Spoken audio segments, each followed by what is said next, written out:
It's Pito, aka PT Sports 84, back with another video. Today, NBA 2K dropped another minor roster update for NBA 2K23. Today is Tuesday, November 22nd. And in this one, it's mainly injuries, but they added a new player. We'll get to him in just a second. They added injuries to Tyrese Maxey here, as you can see. They didn't add one for Harden because it looks like, or for Embiid because they already had the injuries to Harden and Maxey. I think Embiid's only going to miss like 2 games, tonight's game and later in the week. So I get kind of torn because with 2K they don't really. What's up, Dopey Music? They don't really adhere to all of the injuries all of the time.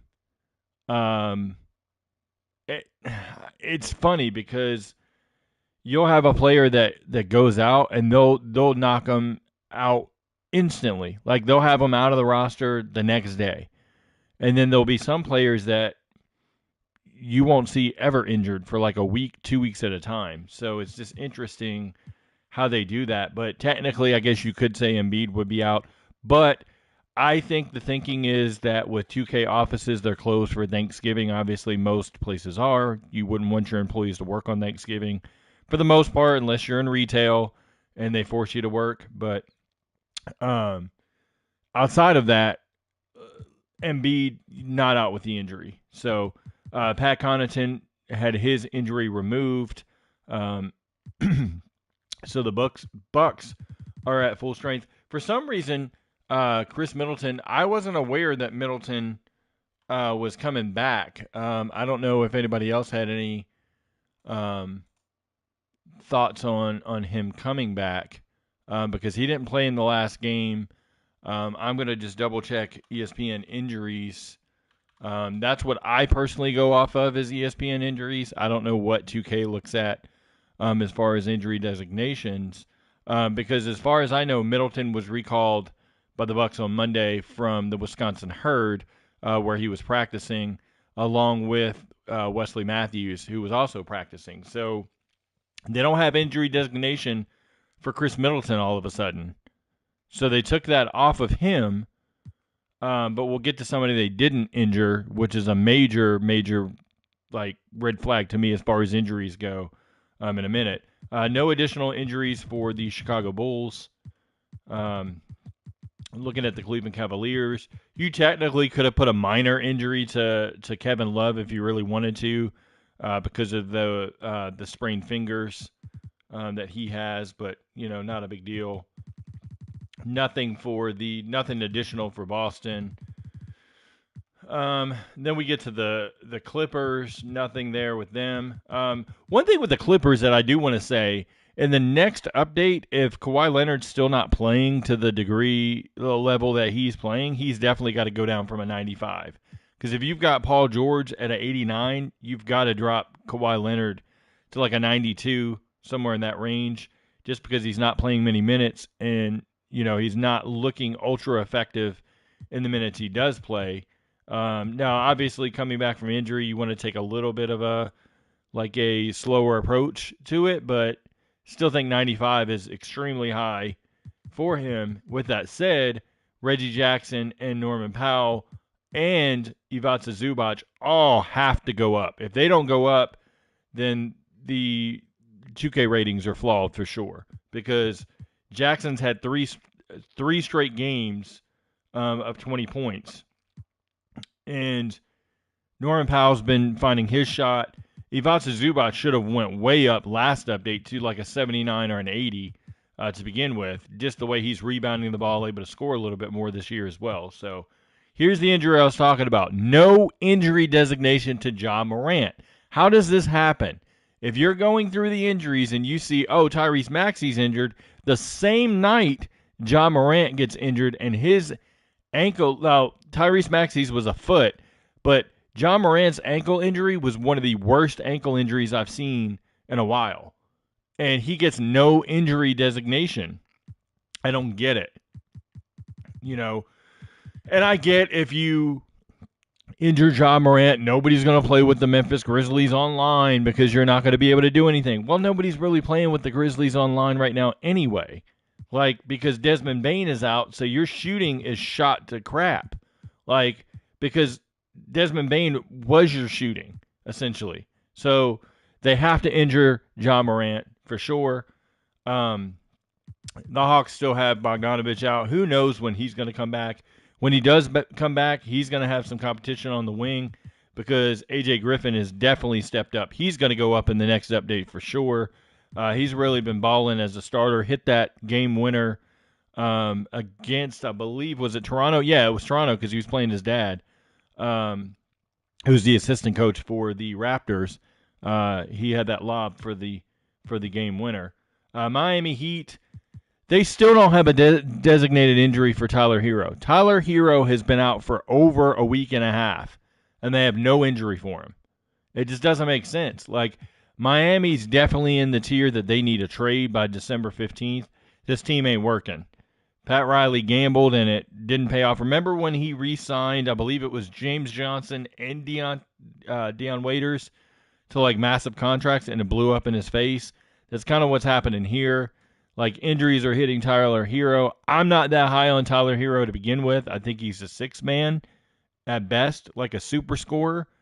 But you're not getting anything out of that power forward spot. Now they're trying the rookie Nikola Jovic at power forward, and, you know, it's just not working out like as they thought, I guess you could say. You know, it is what it is. You could take the approach that you want to as far as, like, do they need to make a trade? Do they not? But, you know, I take it as they really need a trade personally, but, you know, that's just me. So, Charlotte Hornets, LaMelo Ball is back out with an ankle injury. Of course, you're not going to see an ankle injury there.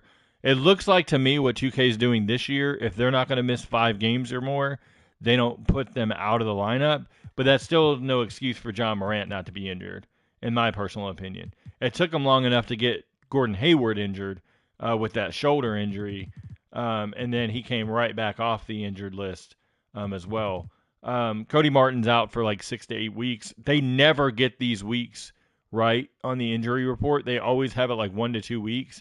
Really, in all honesty, like,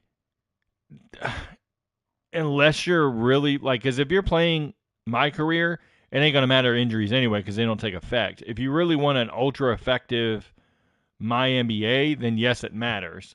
But you can kind of injury designate players as you'd like anyway. They did, however, get Mike Conley. Again, no Ja Morant, but you get Mike Conley. It doesn't make sense. They forgot to injure Rudy Gay. He's out for at least 2 to 3 weeks. Rudy Gay has the sprained fingers. And Utah did announce that injury. That's what's crazy. You know, it's just interesting. Coach, what's up, man? Yeah, I get, like, accurate injuries, but you can literally go to ESPN's injury page and just go down to see the ones that say out, click on the player, and you can see how long they're out for.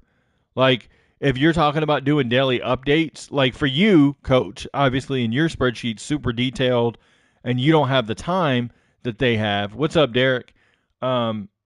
You would take longer to injure other players, like as far as your spreadsheet goes and keeping up with it and work and all that stuff. But their job is to work on the roster and update it daily per what the little tagline says. Now, obviously, they don't update daily. There's some days skipped in between. That's fine. Everybody has a life. I get it. But if we're talking about accurate injuries, then guys that are out multiple weeks have to be injured for multiple weeks. Like, you know, it's interesting. Yeah, Spot Track is good. They went in the direction. They went and got Keith Smith, who I'm friends with. We did the podcast together, Unquestionably Raw. He was on the tail end of that before we disbanded it. My wife had our son.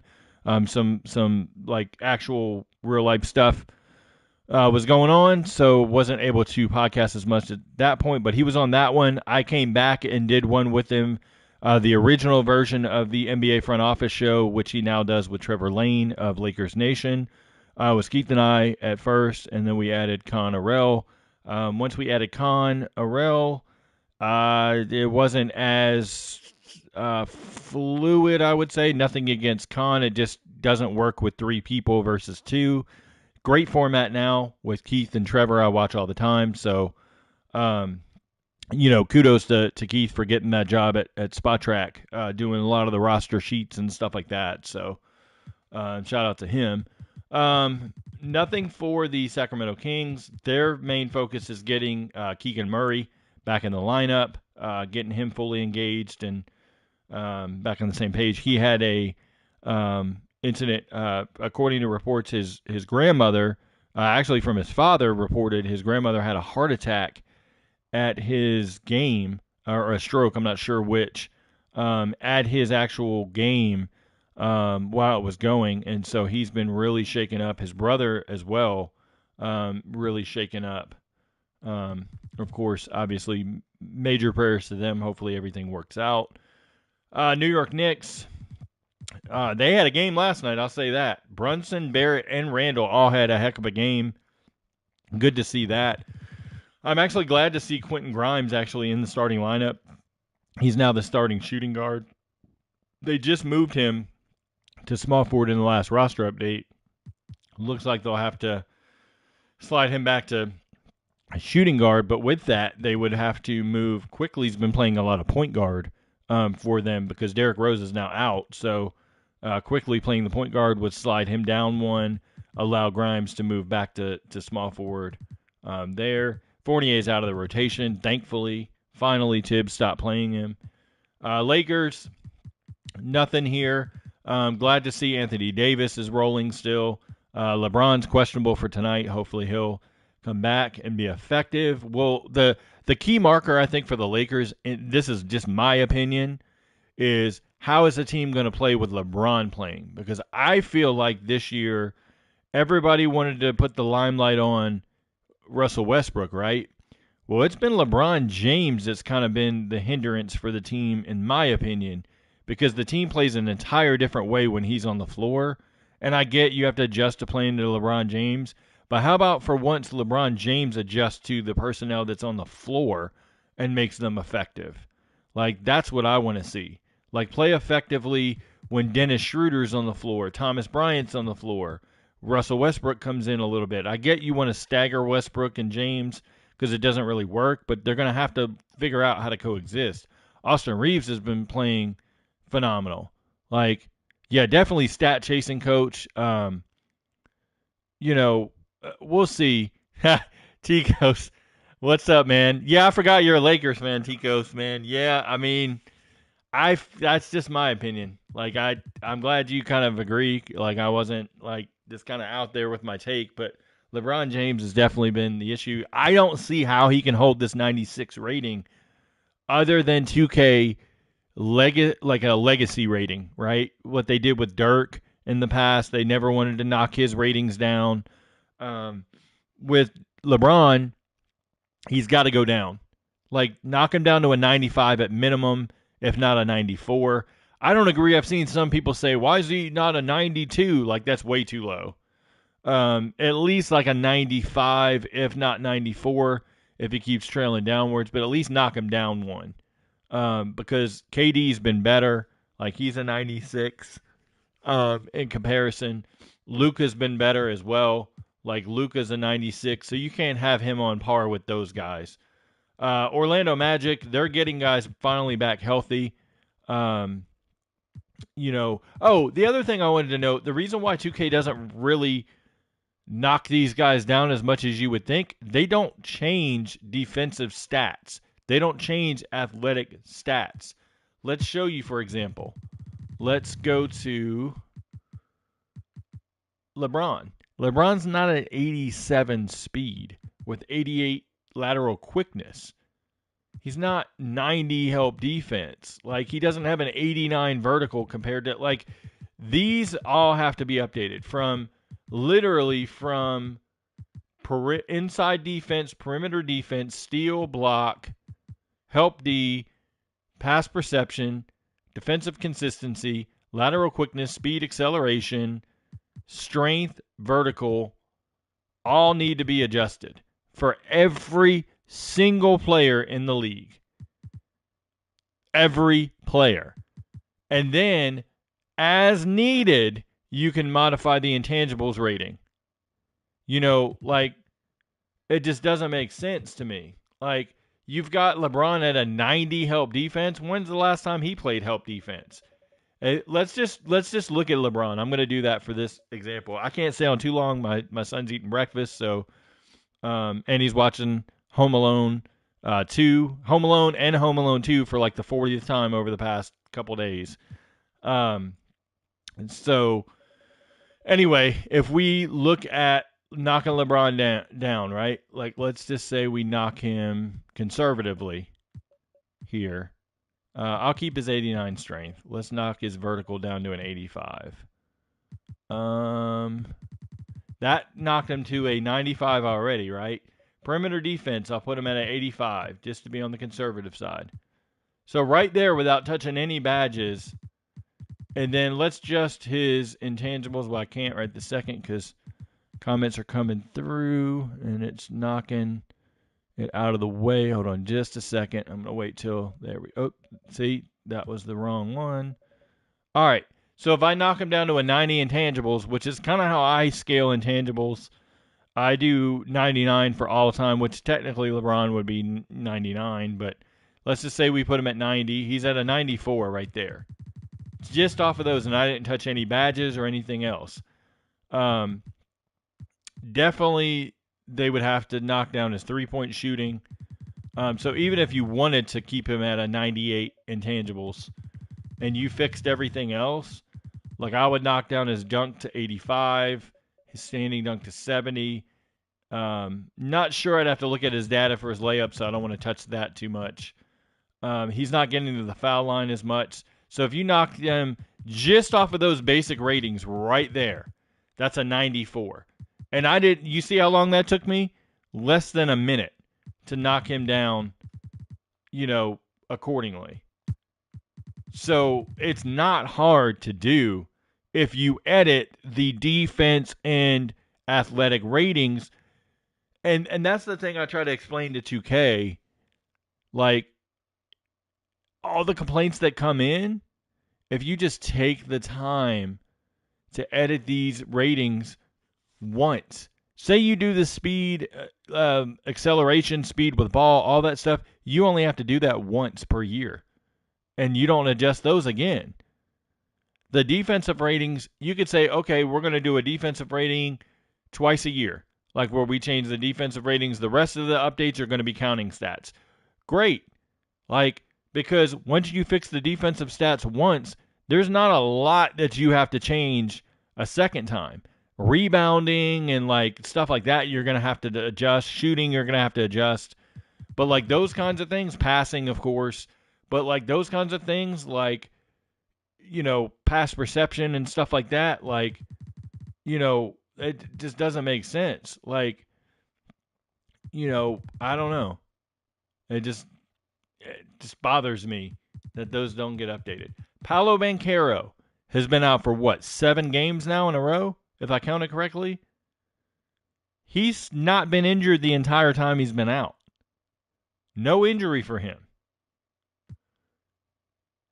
Looking at Franz Wagner and Jalen Suggs, they changed positions over a month ago. Suggs is a point guard, Wagner's the 2 guard. Technically, I guess Banchero's a small forward. But you'd have to change Chumo Kiki to small forward. The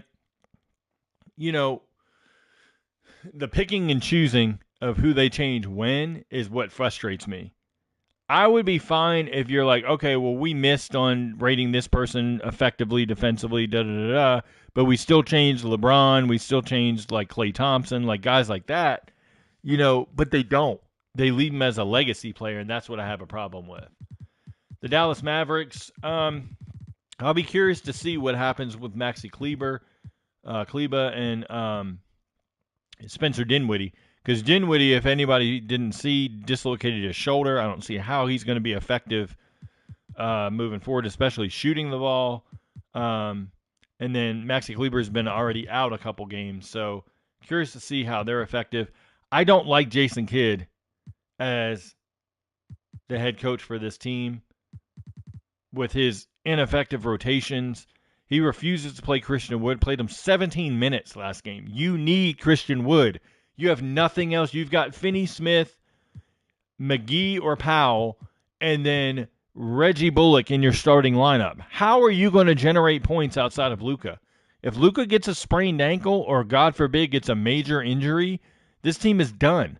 They ain't even making the play-in if it's a long-term absence of 3-4 weeks, because a month's time with this roster outside of Luka, they're going to get blown off the court every single game, because with Luka, they've gotten beat in the fourth quarter and especially the second halves in a ton of games this year.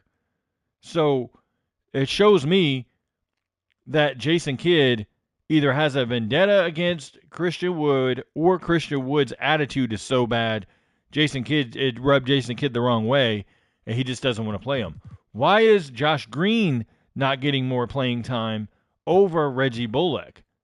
Josh Green just went, 6 for 7 or something like that from 3 the other night? Like, come on, man. Like, he's showing an improvement across the board. You've got to play these guys more. Brooklyn Nets, they made a change. We've got a change in the roster update. I just saw it. Kyrie Irving gets changed to point guard. Thank you. They changed Kyrie Irving to point guard finally. He was in there as a 2 guard when he was injured. Now he's playing point guard. Great to see that. Unfortunately, they did not change Ben Simmons to center. Still waiting on that one. We'll see if it comes. So that tells me if you can go to the same spreadsheet and change Kyrie Irving to point guard, you could have done the same thing to Ben Simmons. You just toggle down on the spreadsheet. What's up, Kerry? But you don't. Like, that's what's alarming to me. Like, Ben Simmons has been effective as the backup center. You know why he's been effective as a backup center? Because he's quicker than most centers. Number 2, he can get more rebounds and push it in transition and essentially play a point guard type role in transition, which is where he was effective in Philly.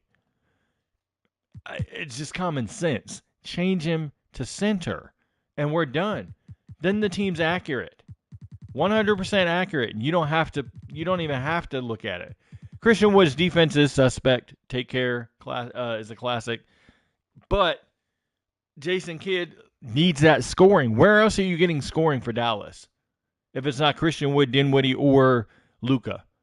And occasionally Josh Green. Like, because Tim Hardaway shot 0 for 9.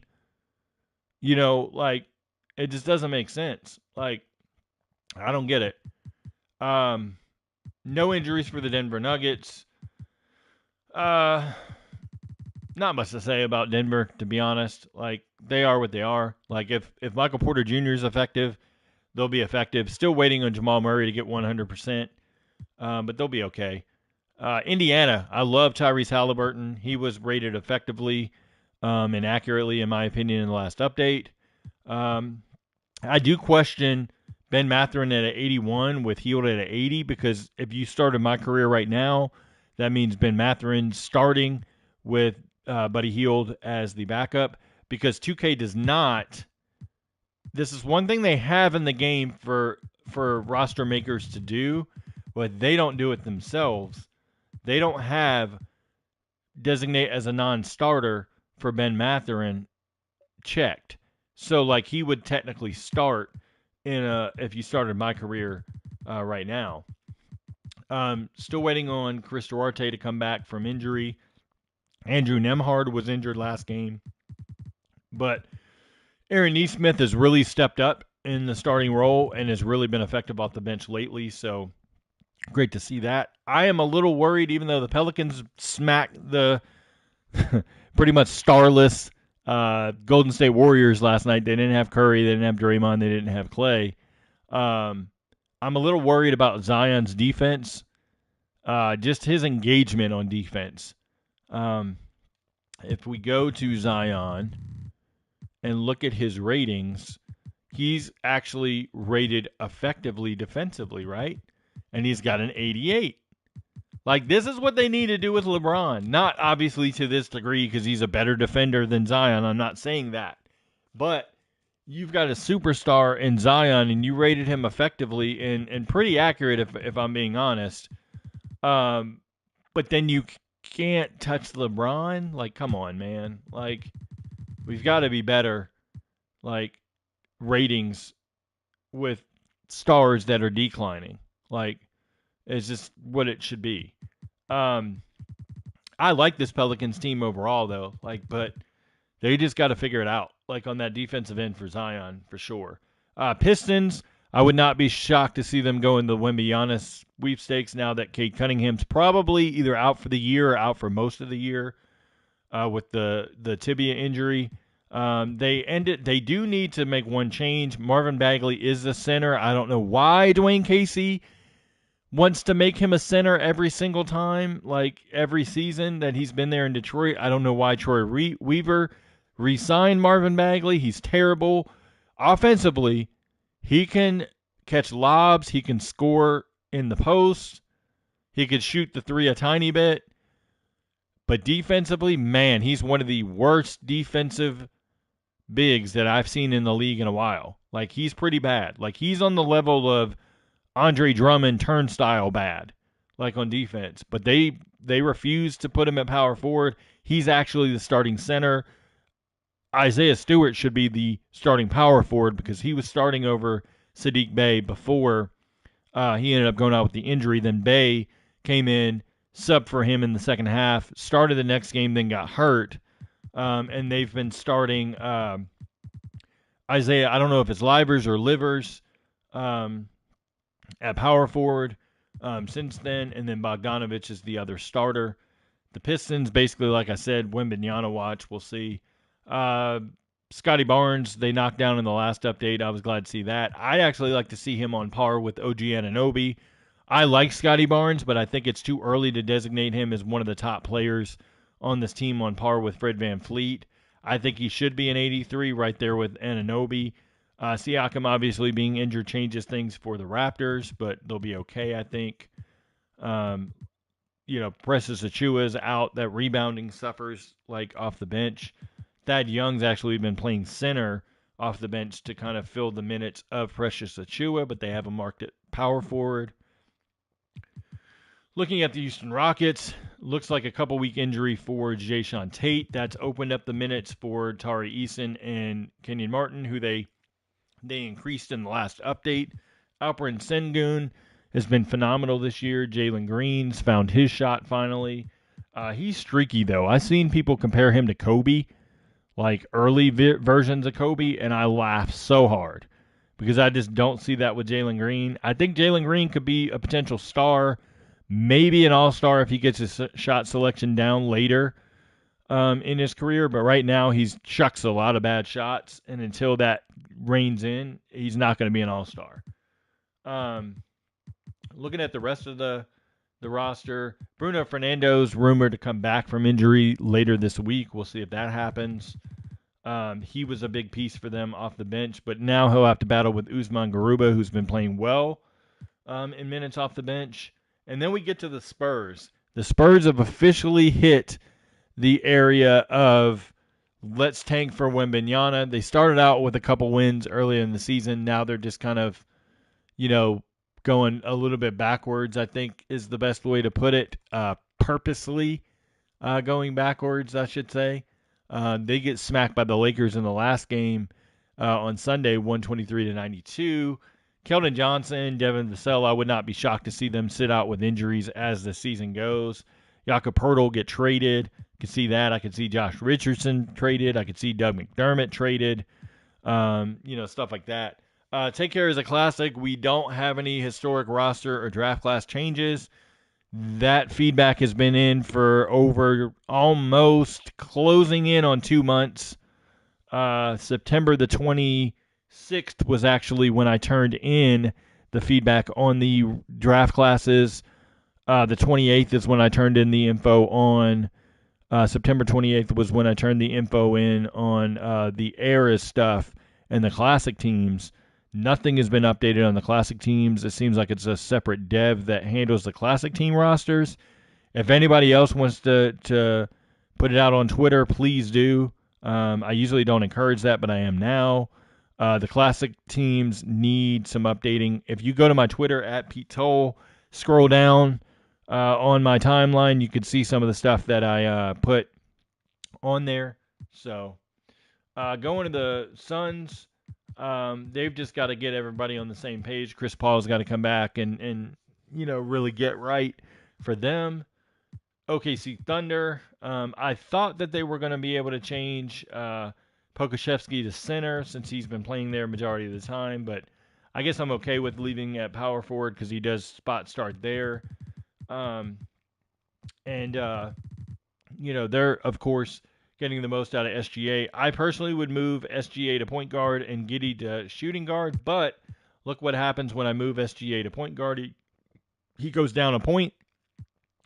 Giddey goes up a point, so that's why 2K is not changing them, because then they would have to do more ratings work in order to make that accommodation. Going to the Minnesota Timberwolves, I don't know what to say about them, man. Like, they're just not on the same page since the Rudy Gobert transactions. Not looking great overall for them to be kind of that spark team. I think Patrick Beverley leaving them was a big factor. You can say what you want about Patrick Beverley on the court, but in the locker room and in practice, he's invaluable. Really lit a fire under Edwards and Russell, I think. And now that they're not there, that makes a big difference. I'm going to check something. Of course, still no change to Anthony Simons, 79 Stanima. Dopey Music. I think we should get an update next Thursday. Wednesday or Thursday, actually, I think, for the patch. I hope we get some players updated. I would love to see an update for Jeremy Grant, who's only an 82 somehow. I think he should be an 85 to 86 in the roster. Anthony Simons his strength and his stamina should have went up for sure. Should at least be like an 81 overall, 82, somewhere in there. He's been really, really consistent. I don't think Josh Hart should have went down, personally. His strength needs to go up as well. I don't think he should have went down to a 78, but that's just my personal view there. And if we go over to the new player added, Ibou Badji is in the game. I hope I said that correctly. Somebody let me know if I pronounced that wrong. I apologize. Please don't hit me up in the comments saying you pronounced this person wrong. You're an idiot. Like, I'm not the best at pronouncing names. I tried to look at the pronunciation guide for his name. They don't really have anything in the NBA official guide because he's so new to the team. Usually they update that on the actual NBA Stat Central site, but they don't have him yet. But he's added here. As you can see, they did add him with the blonde hair, which is pretty accurate.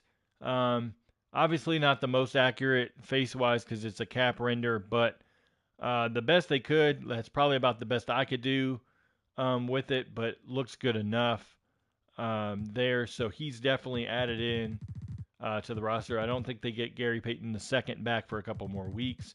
And then obviously the big loss for them, Dame Lillard, is out 1 to 2 weeks. That's going to hurt. The Golden State Warriors, Andre Iguodala, who knows if he's ever going to play in a game this year, maybe 1 or 2, kind of like Udonis Haslem at this point. They just got to get guys on the same page. Clay finally had, 41 points, 10 threes, looked great.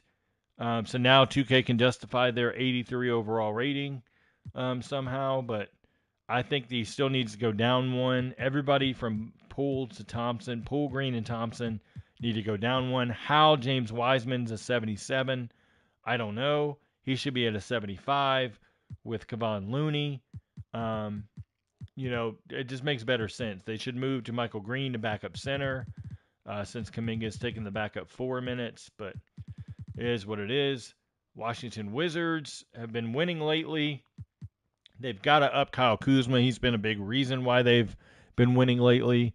They've got to up Rui Hachimura.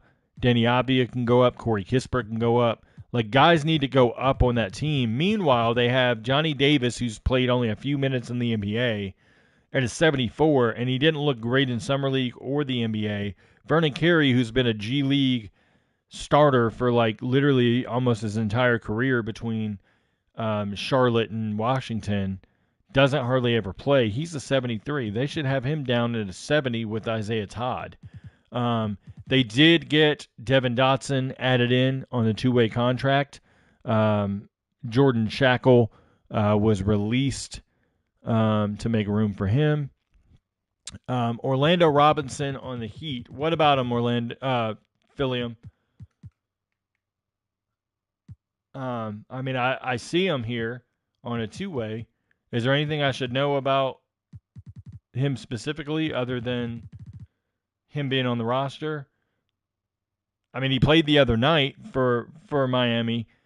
He's okay defensively, offensively. He was a more of a shooter in the G League, but he showed more of a low post presence. Um, as far as you know, at center. And I was proven wrong with 2K. So my entire rant for John Morant looks like it was inaccurate. John Morant's going to try to come back from the ankle injury. Orlando Robinson was added last week. Phillium. He was added like on Wednesday or Thursday in the update. He was added like 2 days after he was signed to the two-way contract, and they made that change there. They waived who was it? Drew. Man, I can't think of it now. Was it Drew Smith who they waived? I believe. Drew Smith is who they waived to make room for him. So, yep.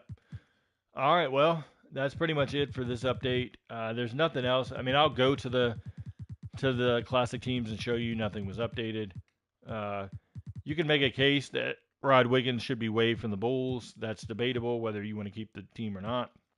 But what needs to be done, John Long needs his render updated. It's available in my NBA eras in the 91-92 era. They did add the correct face, but they didn't update it here on the classic team.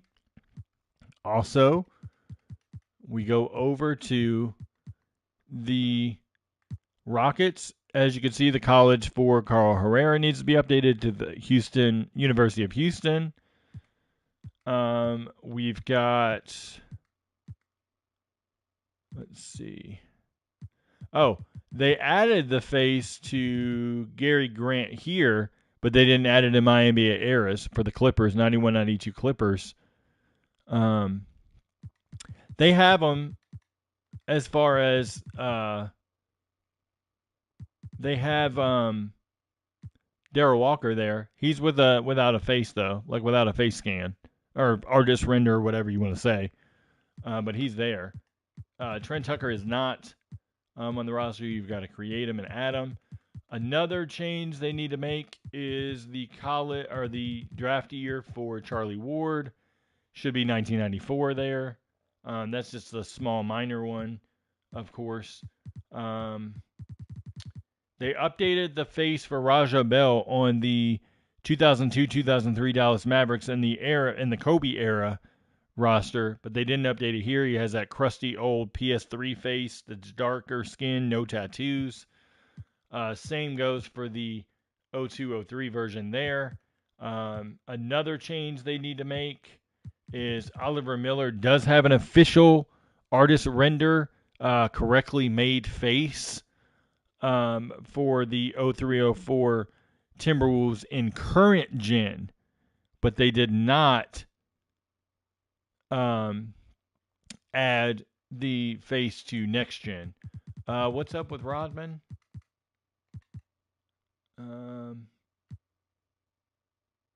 There's Rodman there. There's Rodman there. Ah, two different faces. I see what you're saying. So he's got that face there, and then he's got a different render kind of there. I mean, they don't look awful. Like, they don't look bad. Like, I'm not going to nitpick about something like that. Like, I would rather just have accurate faces and stuff like that. Like, they did fix, like, they got Derek Fisher with the hair right there. Technically, they need to have that same hair here. He wasn't bald during this season. He was bald the following year. And so they need to fix that one. Same with Doug Christie. Like, Doug Christie, they added hair to him, right? But you got to have different versions of Doug Christie.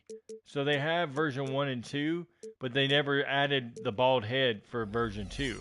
So he could match that Sacramento version. That would be my personal viewpoint on that one.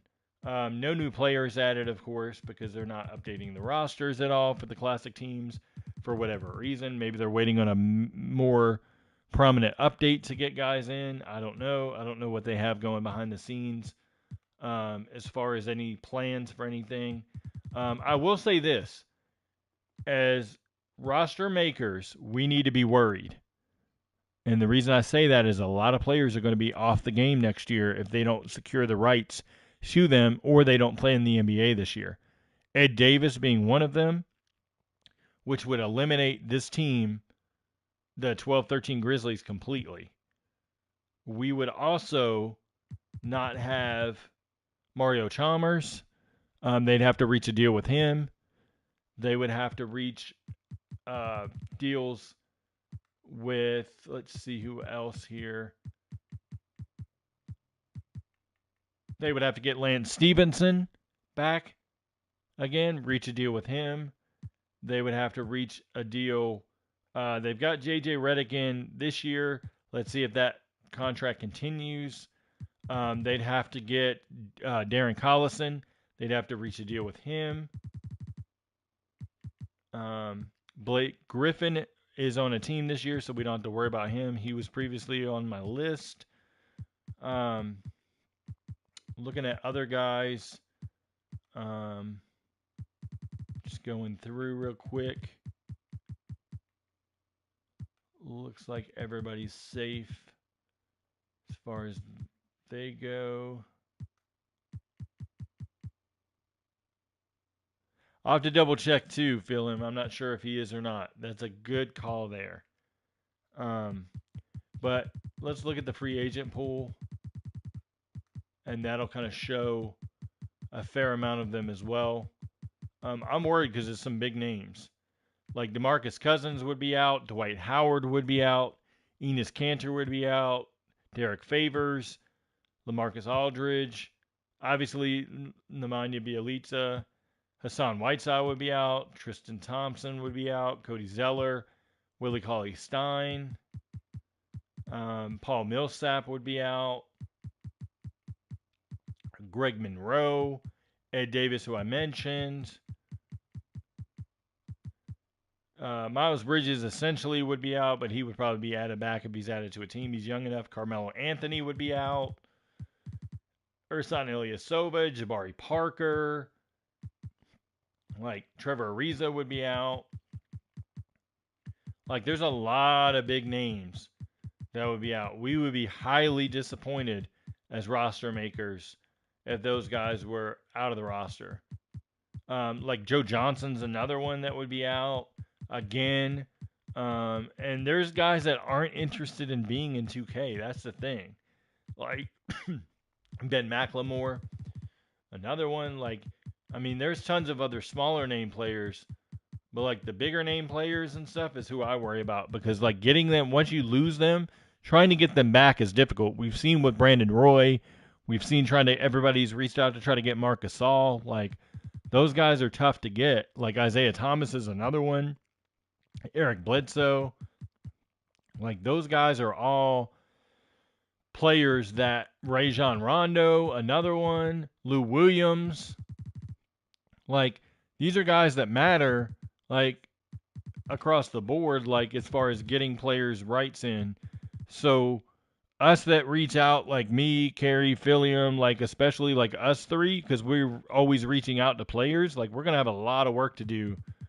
I prefer not to do anything until around like April, just because like we'll know if a player is signed to a roster or not for sure, and then we can make the list and then start contacting them and saying, hey, you're going to be out if you don't reach an agreement, blah blah blah, and see, try to get the ball rolling early to see if we can make sure they don't lose the rights to begin with. Um, it's just going to be tough. Yeah, it'd be great to get Andrew Bynum in. Maybe they are. They could definitely do a Kobe era this year or a LeBron era with that Kobe team, the Lakers, whether it's 10-11 or 09-08 or 09-10, 08-09 or 09-10. I prefer, if it was me, and just hear me out, if I was going to do an eras roster, I personally, in my preference, would do 2008-2009 season, and then you're going into that iconic 2009 draft. Because then you've got Curry, Blake Griffin, like who you going to draft? Like set your cornerstone of the decade, like, whatever. Could you get Curry on the Knicks? Whatever. What happens if Hasheem Thabeet doesn't go second? Like those kinds of storylines. That would be good for them, but they could also do 09-10 and do that season as well. But I think the 08-09 season would be a little bit better and kind of go from there personally. But yeah, James Harden was in that draft. Like there's pieces that they can go get for that, easily have for the 2009 draft, and build that 2008-2009 season, and go get those players for sure. I think it's going to be more about who they can secure the rights for each season and then go forward.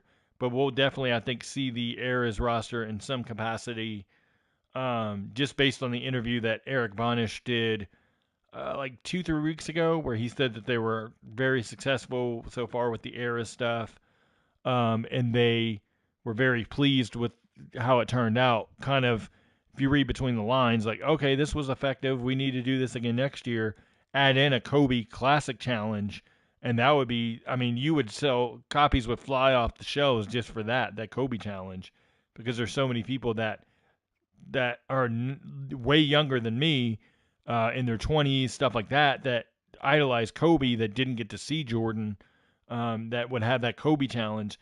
Then the year after, you could do a greatest games challenge if you wanted to, and then go forward with players like LeBron or whoever you wanted to use, and utilize that. But let me wrap this up. Hope everybody enjoyed this video. Like I said, a small update, but just wanted to have a chance to talk because I haven't done a video since last week's ratings update. Want to kind of keep the content going a little bit. It's a little bit more difficult this week. My son's out from school all week, so just entertaining him through the day. Luckily for me, he was eating breakfast and was diehard about, watching Home Alone again and again and again. So, he's occupied with that, but so wasn't able to go as long as I normally would. But hope you got something out of this video. Either way, please, if you haven't already, like the video, subscribe to the channel if you'd be so kind. Try to do content as much as I can. For sure, 100%. I will have a video out going over the likeness update next week for the patch. Whether it drops Wednesday or Thursday, we'll see. I'll have that up once I can go through the players and see who dropped. I'll definitely coordinate with Tikos Takori, of course, as always. We try to work off of each other, help each other's videos of like, hey, who have you seen that went up or whatever. It helps him because he does more of the in-game animated stuff that I wish I knew how to do. He does a great job with those. And I do more of the info side of stuff, more than the visual side. So between the two of us, I think you should get everything you need as far as the likeness updates. So if you haven't already, like I said, subscribe to the channel. And I will talk to you guys soon. Take care. Oh, have a happy Thanksgiving as well for anybody out there celebrating.